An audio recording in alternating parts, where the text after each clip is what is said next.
Welcome to the Kindness Extremist Podcast. I'm your host, Shola Richards, aka Brother Teresa.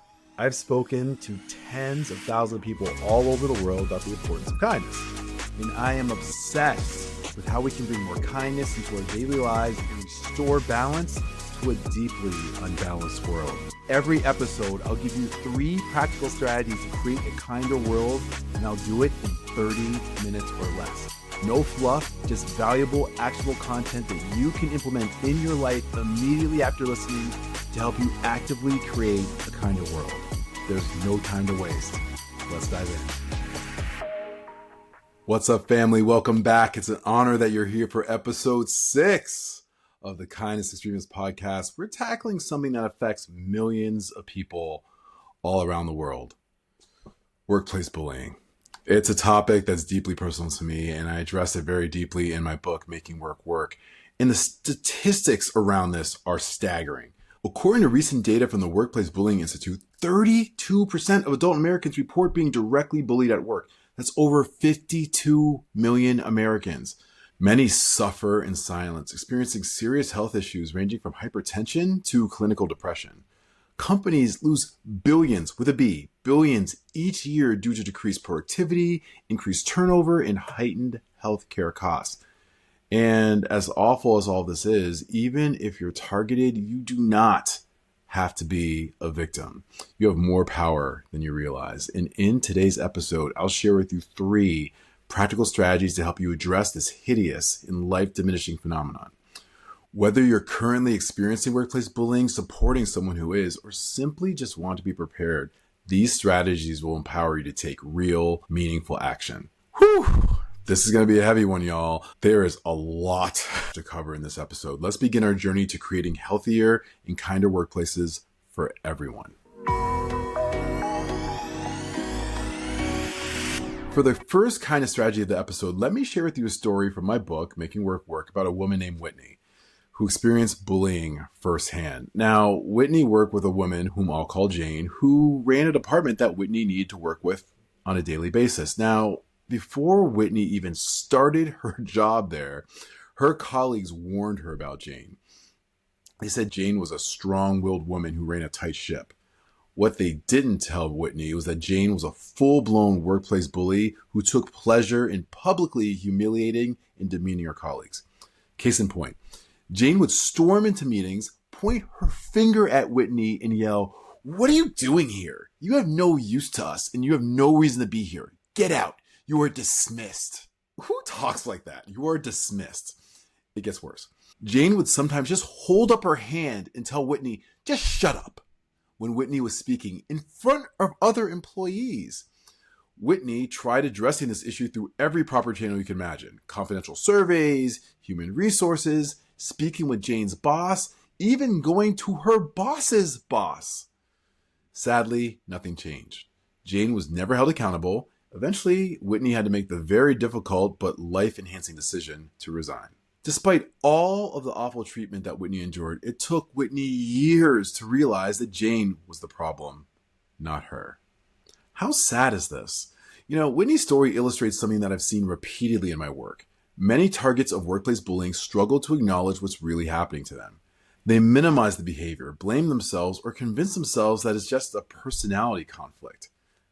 This brings us to our first kindness strategy of the episode. Call workplace bullying what it is.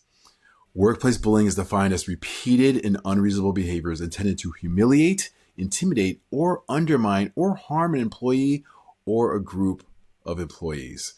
Let me be clear. This is not about receiving constructive criticism or having a boss who holds you accountable. Those are normal, healthy, everyday aspects of being an adult and a professional. Real workplace bullying includes behaviors like 1, verbal abuse, including excessive cursing, yelling, name-calling, and condescension. 2, public humiliation and embarrassment. 3, purposeful exclusion and isolation from the team. 4, sabotaging your work, which surprisingly happens, or deliberately giving you incorrect information. 5, spreading false rumors about you. 6, overloading you with impossible deadlines that set you up to fail. Or 7, withholding critical information or resources that you need to do your job effectively. If you're experiencing these behaviors repeatedly, you're not dealing with a tough boss or a difficult colleague. You're dealing with a workplace bully. The first step to acknowledging workplace bullying is acknowledging it for what it is. This can be surprisingly difficult, especially for high achievers who are used to taking responsibility for their careers and for their lives. I often see targets of bullying ask themselves questions like, what am I doing to provoke this treatment? Or maybe if I just worked hard or communicated better, this wouldn't happen to me. Yeah, screw that. Look, let's be clear here. No one deserves to be bullied. Full stop. The bully's behavior is not your fault. It's theirs. Acknowledging the reality of bullying doesn't mean that you're weak or that you've failed in some way. In fact, it takes tremendous courage to face this truth head on. Here's an exercise that can help. I've personally found this very helpful. Take out a piece of paper and write down every incident that made you feel belittled, humiliated, or undermined at work. Be specific about what happened, when it happened, and how it made you feel. Now look at this list objectively. If a close friend or family member shared this list with you, what would you tell them? Would you be like, oh, come on, man, you're overreacting? Or would you recognize the behavior as workplace bullying? The strange thing is we often extend way more compassion to others than we do to ourselves. Please start today, while you're listening to this episode, please, by giving yourself the same compassion that you would give to a loved one. I remember talking with a gentleman, let's call him David, who was being relentlessly bullied by his supervisor. For months, David made excuses for his boss's behavior. He's under a lot of pressure, or that's just his management style, or I need to get thicker skin.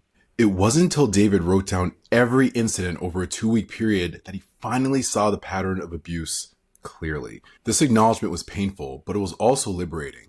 It shifted his mindset from, what am I doing wrong? To, how can I address this unacceptable behavior? Stop minimizing what's happening to you or blaming yourself and acknowledging the bullying for what it is. This acknowledgement isn't about victimhood, it's about clarity. And clarity is the first step toward action. Remember, by calling bullying what it is, you're not just standing up for yourself, you're also standing up for everyone who might be affected by this behavior in the future. Now that we've acknowledged the reality of workplace bullying, let's talk about how we can get the support you need to address it effectively. Let's dive into the second kind of strategy of this episode. One of the most devastating aspects of workplace bullying is how isolating it can feel. Many targets feel alone, ashamed, and unsure of who they can trust. Unfortunately, workplace bullies often thrive off of this isolation. They actively work to separate you from potential allies by spreading rumors, turning colleagues against you, or creating an environment where everyone is too afraid to speak up. I've seen this countless times. This brings us to our second critical strategy. Get support from your allies. Dealing with workplace bullying is something that you should not tackle alone. Even the strongest among us need support, especially when facing something as challenging and as detrimental as workplace bullying. Let me tell you about someone whom I'll call James. James was a healthcare professional who worked in a hospital where one of the physicians regularly berated and belittled the nursing staff. This doctor would curse at nurses when they called him when he was on call. Isn't that what you're supposed to do when you're on call? Take calls? Anyway, he would shame them publicly and create an atmosphere of fear. James tried to address this issue on his own and quickly found himself labeled as a troublemaker for speaking up. The situation only began to change when he connected with other nurses who had similar experiences. Together, they were able to support each other emotionally, compare notes on incidents, and eventually present a united front when addressing this issue with hospital administration. Their collective voice was so much harder to dismiss than James's voice alone would have been. So who should be in your support network? I have some ideas. Your allies might include 1. Trusted colleagues who have witnessed the bullying or experienced it firsthand themselves. These people can validate your experience and potentially corroborate your account if needed. 2. Friends and family outside of work who can provide emotional support and perspective. Sometimes we need people who aren't in the situation to help us see things clearly. 3. Mental health professionals who can help you process the trauma of bullying and develop coping strategies. The emotional toll of workplace bullying should not be underestimated. It can lead to anxiety, depression, even post-traumatic stress disorder. 4. Workplace allies in position of influence who might be able to advocate for you. This could be a manager from another department, a mentor, or even someone from HR who actually takes bullying seriously. When approaching potential allies, be specific about what kind of support you're seeking. Some people might be willing to listen and offer emotional support, but also be unwilling to get directly involved. Others, on the other hand, might be willing to speak up on your behalf or join you in reporting the bad behavior. Also, be very cautious about who you choose to trust with your experiences. Unfortunately, not everyone who seems sympathetic will keep your confidence or have your best interests at heart. Even worse, some particularly spineless folks will shamefully run your information back to the bully in order to gain favor with them. Because of this, please start with people you know well and trust implicitly before expanding and widening your circle. Here's a practical approach to building your support network. First, identify one or two trusted colleagues who have either witnessed the bullying or experienced it themselves. Approach them privately and ask if they'd be willing to talk about what they've observed or experienced. Often, once you open this door, you'll discover you're not alone. Next, creating a small network of like-minded colleagues committed to creating a more positive workplace. This doesn't have to be focused solely on addressing the bully. It can be about supporting each other and modeling the type of workplace culture you want to see. If you're down to do this, meet regularly with this group to provide mutual support, share strategies, and keep each other accountable. There is tremendous power in knowing that you're not alone.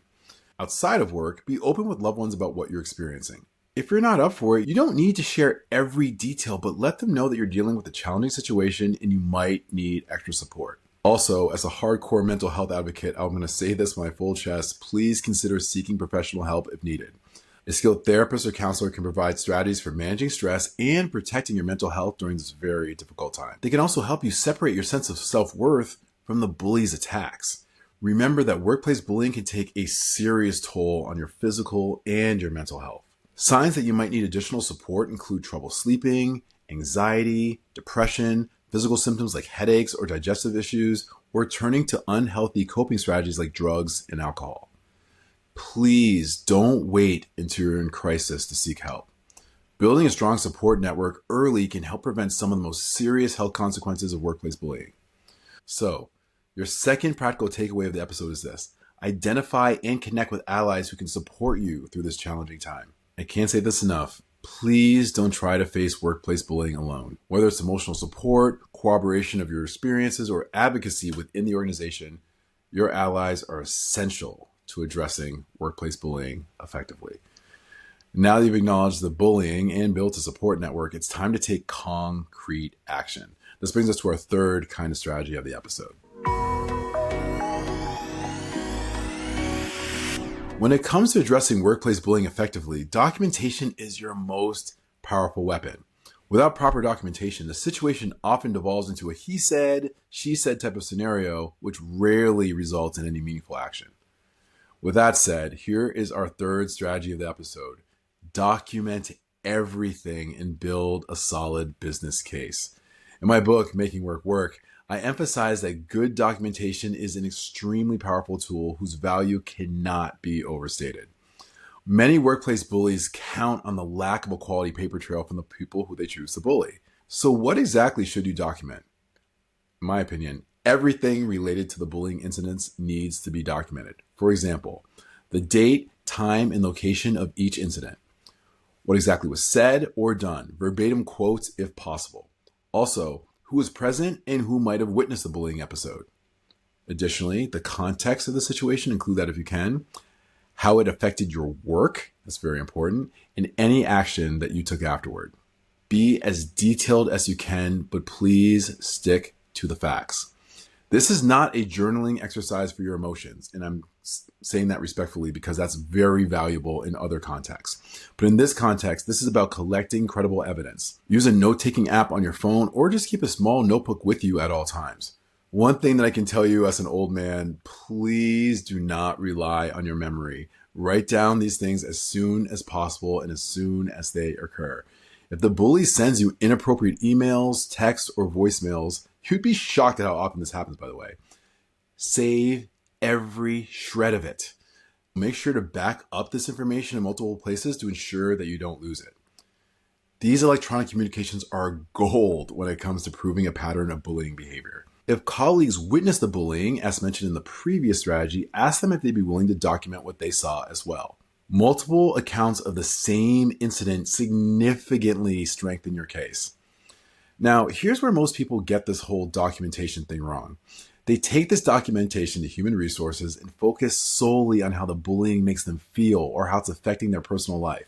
While these emotional impacts are very real, valid, and important, they may not motivate organizational action. Instead, you need to build a business case that shows how the bullying is hurting the company's bottom line. This approach speaks directly to what many organizations care about most. Here's how to specifically build an effective business case. First of all, quantify the financial impact of the bullying. The Workplace Bullying Institute provides a very useful formula, which I love. The cost of turnover-related activities like recruitment, training, lost productivity, etc., can be estimated by multiplying the combined salaries of people who quit by 1.5. So let me give you a little example. I'm going to nerd out on some math if you don't mind. So for example, if 7 employees making $50,000 a year each left the department within the past year because of a bullying manager, that equals $350,000 in combined salaries. Now, take that number and multiply it by 1.5, and the cost of the company is $525,000 per year in turnover-related expenses. I hope that makes sense. Now, if you don't have turnover numbers, get creative. For example, share employee engagement survey data if you have access to it. Or calculate the cost of increased absenteeism, decreased productivity, or lower customer satisfaction that can be linked to the bullying behavior. Next, look for any anti-bullying policies that your organization might have. If they exist, and I sincerely hope that they do, clearly show how the bully's behavior violates these policies. This makes it way harder for the organization to ignore the issue. Also worth mentioning, consider the reputational risk to the company. In the age of social media and workplace review sites like Glassdoor, the reputational risk is huge. Stories of unchecked bullying can damage an organization's ability to attract and retain talent. And additionally, when presenting your case, be professional and matter of fact. Avoid emotional language and stick to the documented evidence and the business impact. I'm sorry I keep repeating myself because it's so important. This approach is much harder to dismiss than complaints that focus solely on our feelings. So to recap, your third practical takeaway is this. Document everything meticulously and build a business case that shows how the bullying is hurting the organization financially. Also, as an added bonus, it's a way to protect yourself. If the bully ever tries to retaliate by questioning your performance or behavior, you'll have a record of what really happened. Of course, this doesn't guarantee success. Still, though, the power of this approach is that it speaks the language that many decision makers understand best, and it increases the likelihood of meaningful action. We've covered a lot of ground today. So let's recap our 3 strategies for addressing workplace bullying. Call bullying what it is. Acknowledge the reality of what you're experiencing. Stop minimizing it or blaming yourself.